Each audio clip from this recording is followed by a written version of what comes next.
Après avoir écumé la Bretagne, l'Aude, la Vendée, les opérateurs lorgnent le Poitou-Charentes. Ce qui était comme un doux rêve écolo il y a 5 ans devient réalité. Aujourd'hui, les éoliennes ont le vent en poupe et les projets fleurissent sur les départements côtiers, comme ici à Saint-Germain-de-Mar-en-Seine. Derrière Pascal Nino, il y a le GER, groupe d'énergie renouvelable et des constructeurs allemands. Donc vous aurez 3 machines juste en face, une sur votre droite, une au centre et une juste en face, mon collègue, Monsieur Vogt.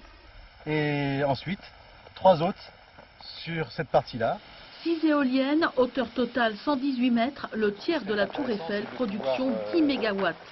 Elles représentent la consommation en électricité hors chauffage de 10 à 15 000 personnes habitant dans la communauté de communes de Surgères. Le maire de Saint-Germain-de-Mar-en-Seine s'est intéressé au projet dont l'idée remonte à 2001. À l'époque, il était resté prudent et aujourd'hui... Avant de prendre une position, quelle que soit, j'ai essayé de m'informer.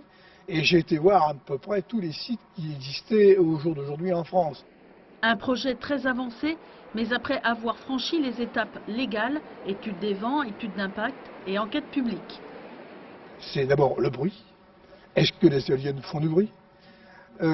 Ensuite, la pollution du paysage, si on peut dire ainsi, puisqu'on n'a pas l'habitude de voir de telles manifestations dans le paysage. Ce projet répond à l'engagement de la France pris à Buenos Aires et à Kyoto, l'objectif étant de réduire l'émission de gaz à effet de serre dans l'atmosphère.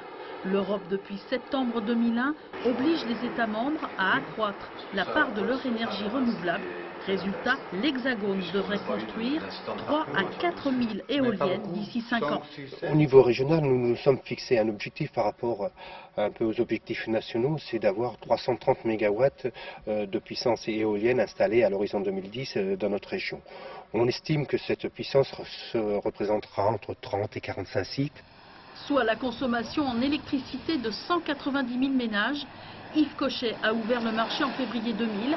EDF rachète cette énergie entre 3 et 8 centimes d'euros. L'ancien ministre de l'Environnement a excité l'appétit des investisseurs. C'est un moyen de rattraper le retard pris par la France sur l'Europe du Nord et notamment de l'Allemagne. Saint-Germain-de-Mar-en-Seine n'attend plus que son permis de construire pour voir ses machines en action. On remarche un petit peu sur les traces de nos ancêtres, puisque à chaque fois que nous découvrons un nouveau site, il y a toujours un moulin, peut-être en décrépitude, mais il y a toujours un moulin quelque part. La première éolienne picto-charentaise devrait voir le jour en été ou en automne 2004, selon la direction du vent.